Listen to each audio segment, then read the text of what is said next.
The Rosewood Terrace was the kind of restaurant where society mothers celebrated milestones. All white marble, cascading flowers, and waiters who moved like ballet dancers. Floor-to-ceiling windows overlooked manicured gardens, and every table was draped in ivory linens with centerpieces that probably cost more than most people's car payments. My mother's 60th birthday brunch was, predictably, an exercise in performative elegance. She sat at the head of a long table, resplendent in a coral Chanel suit, her hair freshly styled, her jewelry understated but unmistakably expensive. My sisters flanked her like matching bookends, both in designer dresses, both perfectly coiffed, both radiating the kind of polished perfection that came from having nothing more pressing to do than maintain appearances. I arrived exactly on time, carrying a gift wrapped in simple brown paper with a silk ribbon. Minimalist, elegant, intentional. Everything I did was intentional, though my family had never understood that. Sophie. Mom's smile was warm, but her eyes did a quick, critical scan of my outfit. You made it. We were worried you'd be too busy with your project. My project. That's what they called it. My little hobby. My creative phase. Happy birthday, Mom, I said, kissing her cheek and handing her the gift. She set it aside without opening it. There would be a formal gift opening later, she'd explained, after dessert, when everyone had arrived and could properly admire each present. I took my seat at the far end of the table, between Aunt Caroline and my youngest sister Madison. As soon as I sat down, I felt the weight of their attention. Sophie, Madison said, her voice pitched to Carrie. What are you wearing?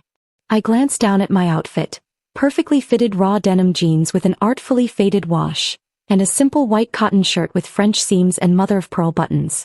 On my feet, white leather sneakers that looked basic but were actually handmade in Italy. Jeans and a shirt, I said simply. To Mom's birthday brunch, my older sister Victoria clarified, her tone making it clear this was a social crime. At the Rosewood Terrace. In jeans. They're clean jeans, I offered. Mom touched her pearl necklace, her tell that she was uncomfortable. Darling, you know I love you. But why do you dress like that? You look homeless. The table went silent. Then Madison giggled. Victoria tried to hide her smile behind her mimosa glass. Shop at Goodwill? Madison asked, her tone suggesting this was incredibly amusing. I mean, there's no judgment. We all love a good thrift find. But maybe save that for weekends. These aren't from Goodwill, I said calmly. Wherever they're from, Aunt Caroline interjected. You're 35 years old, Sophie. Don't you think it's time to dress like an adult? Your sisters always look so put together. You look like you just rolled out of bed. Victoria smoothed her lavender Zimmermann dress. I can take you shopping if you want. Help you build a proper wardrobe. I know fashion can be intimidating when you're not used to it. That's generous of you, I said, taking a sip of water. More family members arrived. My father, my Uncle Richard and his wife Patricia, several cousins. Everyone air-kissed and exclaimed over how wonderful everyone looked. When they got to me, the compliments died in their throats. Sophie, Patricia said carefully. Interesting choice. Very casual. She dresses like this for everything, Madison explained to Patricia, as if I weren't sitting right there. Family weddings, holidays, everything. We've given up trying to help her. It's a shame, Mom sighed. She has such a pretty face. If she'd just make an effort with her appearance, she could look so much better. My phone buzzed in my bag. I ignored it. Brunch was served. Avocado toast with poached eggs, smoked salmon platters, miniature quiches, fresh fruit towers arranged like edible sculptures. The food was beautiful, though I knew the chef had been replaced 3 times this year. The Rosewood Terrace was struggling with consistency, which was why I'd stopped investing in it 2 years ago. So Sophie, Uncle Richard said, cutting into his eggs Benedict. Your mother tells me you're still doing your fashion thing? I am, I confirmed. And how's that going? His tone suggested he already knew the answer and felt sorry for me. It's going well. She makes clothes, Madison explained to the table, her voice dripping with patronizing sweetness. Like she sews. It's very crafty. Very DIY. I don't actually sew, I said. I design. Same thing, Victoria waved her hand dismissively. The point is, it's been 10 years? At some point, don't you need to ask yourself if it's actually viable as a career? It's viable, I said. Is it though? Mom asked gently. Sweetie, we love that you're creative. We do.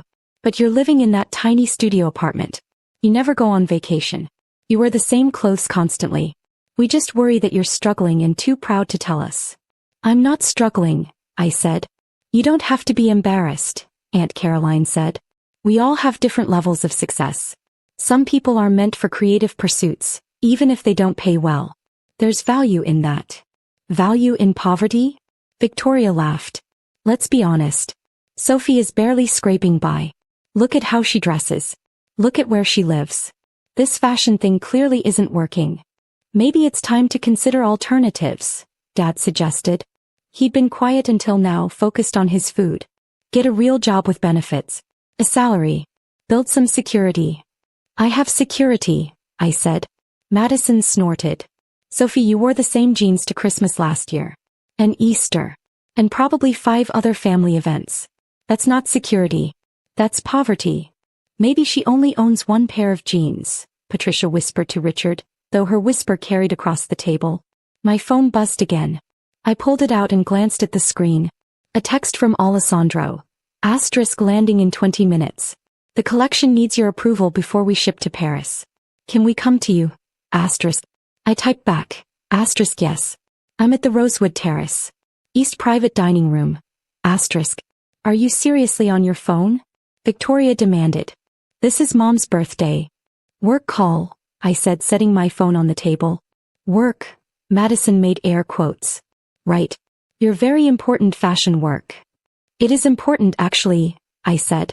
To who? She challenged. Who is paying you to make clothes, Sophie? Do you even have clients? Or is this just a hobby you're pretending is a career? I have clients, I said calmly. Like who? Victoria pressed. Name one. Before I could respond, my phone rang. I glanced at the screen. Alessandro. I answered. Sophie, we're 5 minutes out. His Italian accent was thick with urgency.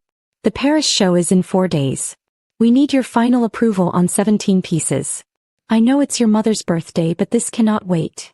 I understand, I said. Come to the restaurant. I'll meet you. We're bringing the collection, he said. All of it. The full spring line. We need you to see it in proper light before we ship. That's fine, Alessandro. See you soon.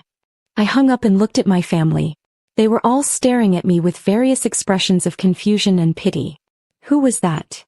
Mom asked. Your fashion friend? My head designer, I said. You have a head designer? Madison laughed. For your little sewing project? For my fashion house, I corrected. Fashion house, Victoria repeated as if I'd said spaceship. Sophie, come on. Be realistic. The restaurant's front doors opened and I watched through the glass partition as Alessandro Moretti entered, followed by 4 assistants carrying garment bags. Alessandro was unmistakable, 6 feet tall, silver hair swept back dramatically, wearing head-to-toe black designer everything. His assistants were equally striking, moving with the precise choreography of people who worked in high fashion. The maitre d' approached them, but Alessandro waved him off and pointed directly at our private dining room.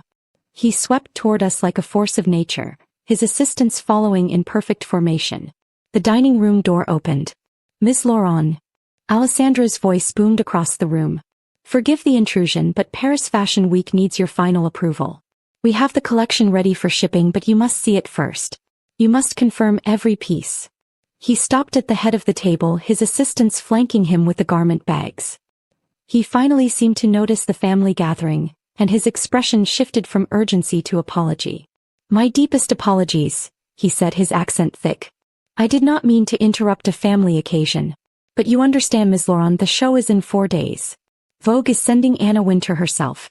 We cannot ship without your approval. The table was frozen. Forks hung in midair. Mimosas forgotten. Every eye moved from Alessandro to me and back again. Ms. Laurent. Mom said faintly. Why is he calling you Ms. Laurent? Because that's her name, Alessandro said, confused by the question. Sophie Laurent. Founder and creative director of Maison Laurent. Surely you know this. Maison Laurent, Victoria whispered. You don't know. Alessandro looked shocked. Your daughter, she is one of the most influential designers in fashion. Her spring collection last year was featured in every major publication. Vogue, Harper's Bazaar. Celebrities fought to wear her designs on red carpets. That can't be right, Madison said weakly. Alessandro pulled out his phone and brought up images. Look. Here is Zendaya at the Met Gala in Ms. Lawrence design. Here is Lady Gaga at the Grammys. Here is Lupita Nyong'o at Cannes. All wearing Maison Laurent. All desperate to be dressed by Sophie. He scrolled through more images. Hollywood's biggest stars in stunning gowns, elegant suits, avant-garde pieces that had clearly made headlines. But she wears jeans, Aunt Caroline said, her voice barely audible. Yes, Alessandro said as if this were obvious. Ms. Lawrence's personal style is deliberately understated. She says fashion should elevate others, not distract with the designer's ego. So she wears simple, perfect basics. Lets her work speak for itself. He gestured to my outfit. These jeans. Custom made for her by our denim specialist in Japan. Single origin cotton, natural indigo dye, hand-finished seams. They took 4 months to perfect and cost $8,400. Madison choked on her mimosa. The shirt. Alessandro continued. Egyptian cotton woven specifically for Ms. Laurent.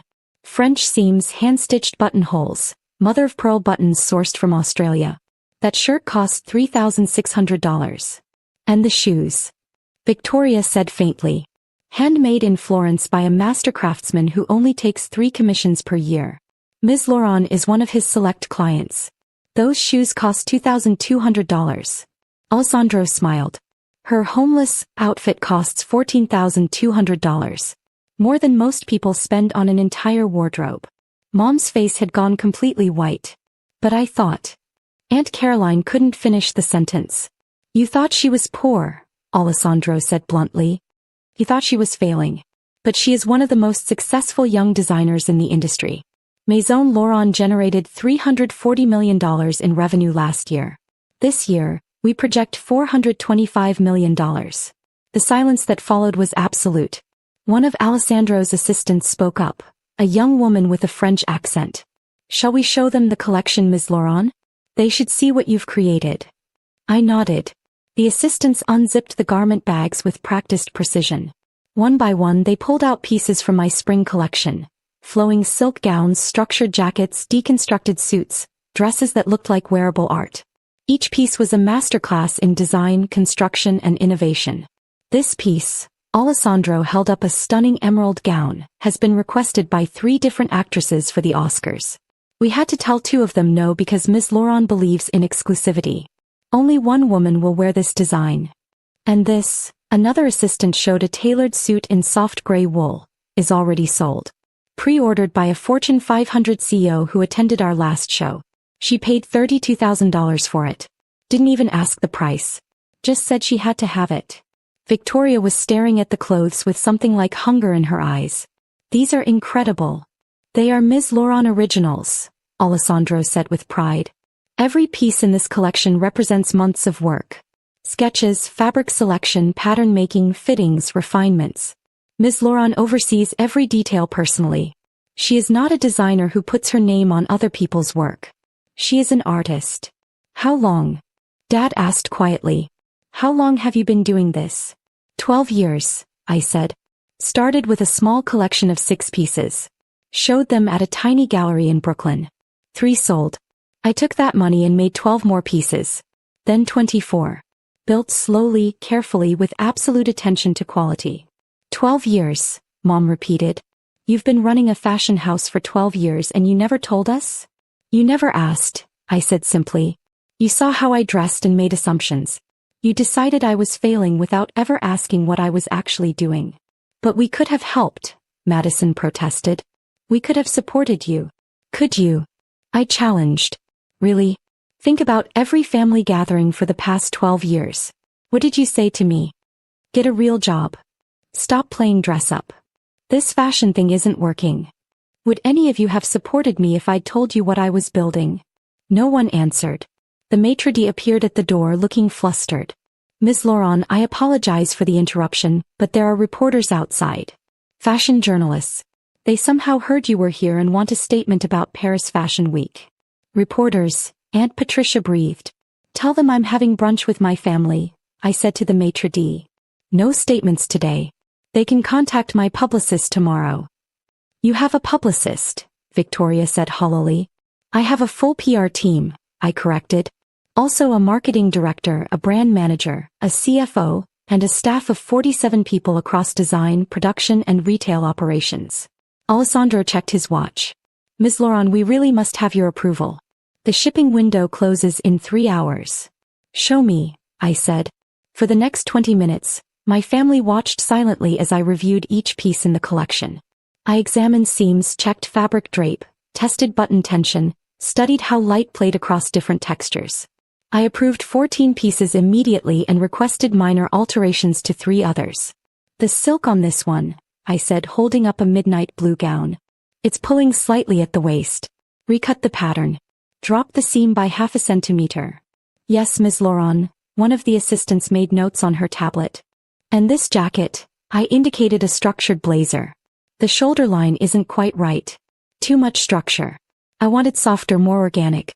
Remake it. That jacket costs $18,000, Alessandro said. You want us to remake it?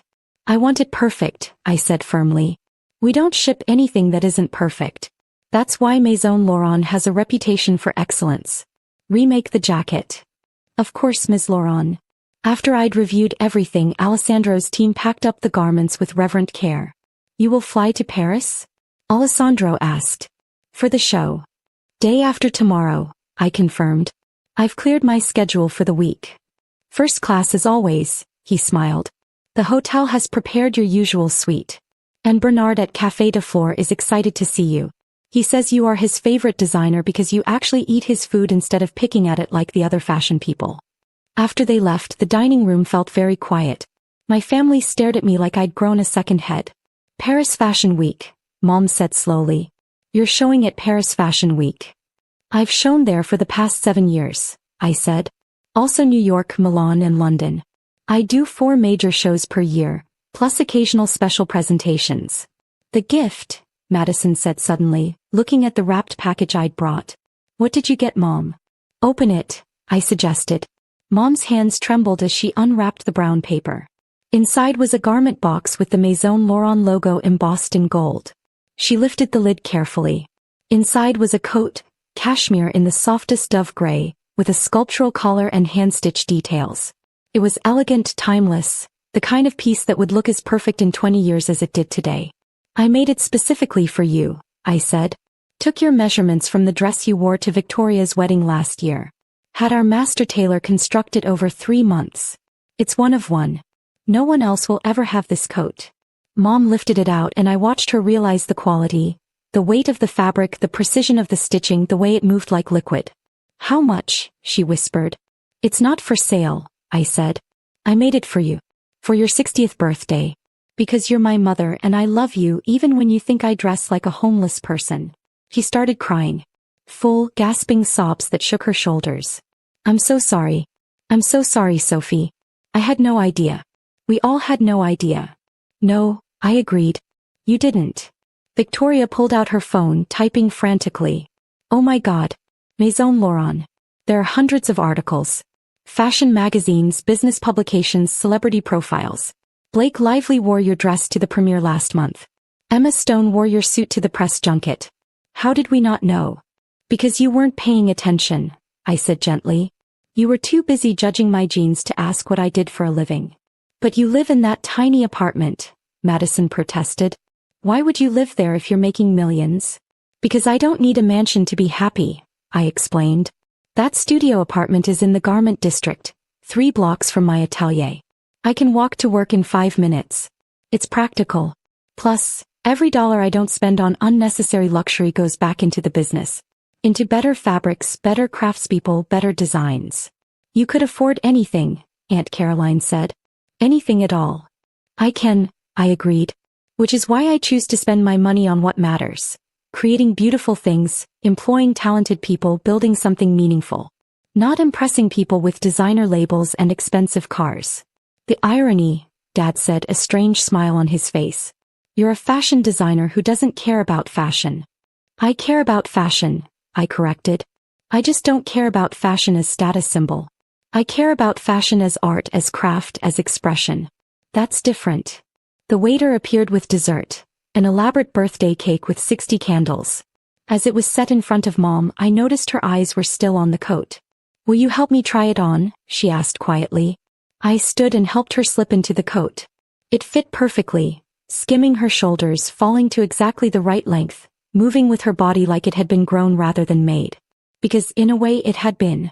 I designed it specifically for her body, her posture, her proportions. You look beautiful, Mom, I said honestly. I feel beautiful, she whispered, running her hands down the cashmere. I've never owned anything this beautiful. How you do? Victoria came over and examined the coat with a professional eye. Sophie, this is museum quality. The construction is perfect. The fabric is incredible. How much would this retail for? If I were to sell it? Probably $45,000. But I'm not selling it. It's Mom's. It's unique to her. $45,000, Madison said faintly. My coats typically range from $25,000 to $75,000, I said. Depends on complexity, materials, and customization. We make about 30 coats per year. They all sell out within weeks of being shown. You could buy a car for that much, Aunt Patricia said. You could, I agreed. Or you could buy a piece of art that you'll wear and love and pass down to your daughter someday. Different values for different people. Dad cleared his throat. Sophie, I owe you an apology. We all do. We judged you without knowing you. We dismissed your work without understanding it. That was wrong. It was human, I said. People judge. It's what they do. But I hope you'll learn from this. Learn what? Madison asked. That simple doesn't mean cheap. That quiet doesn't mean unsuccessful. That someone who chooses not to show off might actually have the most to show. You assumed my genes meant poverty. They meant choice. They meant confidence. They meant knowing I didn't need to prove anything to anyone. Not even to us? Mom asked. Your family. Especially not to you, I said gently. Because real family should love you regardless of what you wear or what you achieve. Real family should ask questions instead of making assumptions. Real family should trust that you know what you're doing with your life. Victoria hugged me suddenly, fiercely. I'm sorry. I've been horrible to you for years. Condescending and dismissive and cruel. You built something incredible and I was too busy judging your outfit to see it. You can make it up to me, I said. By actually asking about my life from now on. By being curious instead of critical. By trusting that I've made choices that work for me. Deal, she said, wiping her eyes. And Sophie, can you design my wedding dress? David and I are getting married next year, and I can't imagine wearing anyone else's design now that I've seen your work. I smiled. I'd be honored. As brunch concluded and family members began to leave, several of them stopped to ask about my work, my process, my inspiration. Real questions. Genuine curiosity. It felt different than before, like they were finally seeing me instead of seeing their assumptions about me. Mom was the last to leave, still wearing her new coat despite the warm weather. I'm never taking this off, she declared. I'm going to wear it everywhere. The grocery store, the bank, everywhere. And when people ask where I got it, I'm going to say my daughter made it for me. Tell them it's Maison Laurent, I said. Be specific. It's good publicity. She laughed through tears. Your daughter, the famous fashion designer. I'm going to say it every chance I get. I'm going to tell everyone. Just tell them the truth, I said. That you have a daughter who loves what she does and is good at it. That's enough. That evening, back in my studio apartment, which was indeed tiny and which I indeed loved, I stood at my work table sketching ideas for next season's collection. The space was cramped but efficient, every inch used purposefully. My fabric samples lined the walls. My sewing machine sat ready in the corner. My inspiration boards covered every available surface. This was where I created. This was where magic happened. My phone buzzed with a message from Victoria. Asterisk, just looked up your last show. The finale piece, the black gown with the architectural shoulders, was breathtaking. I cried watching the video. How did we not know you were a genius? Asterisk. I smiled and typed back. You weren't looking. Her response came immediately. Asterisk, we're looking now. We see you now. I promise. Asterisk. I set my phone down and returned to my sketching. Tomorrow I'd fly to Paris. I'd finalize the show. I'd watch models walk the runway in my designs while fashion's most important people watched and judged and hopefully loved what they saw. But tonight I was just a designer at her work table doing what she loved most in the world. Creating beauty. Making art. Building something meaningful one stitch at a time. And finally my family understood. Not because I'd proven anything, I'd already proven everything to myself. But because they'd finally opened their eyes and looked. Sometimes that's all anyone needs. To be seen. Really truly seen. And now at last I was